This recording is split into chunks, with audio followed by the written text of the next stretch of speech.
Assalamu Walaikum. Hello friends, how are you? Welcome back to our another video.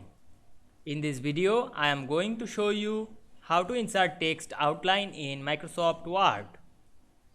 Let's get started.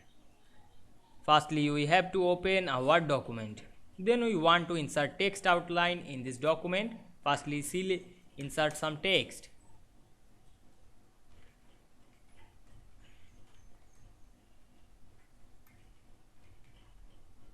Then select the text and go to the insert menu. Then click word art drop down menu. Then choose any word art. Now I select this word art. Then click the word art and go to the format menu. Then click text outline and choose any outline color. I select the black color. You can change the outline white or another effect. Click the outline and select the white. Then change the white. Now we can see here we insert text outline very easily. I hope you enjoyed the video. Please like, comment, share and subscribe my channel. Thanks for watching.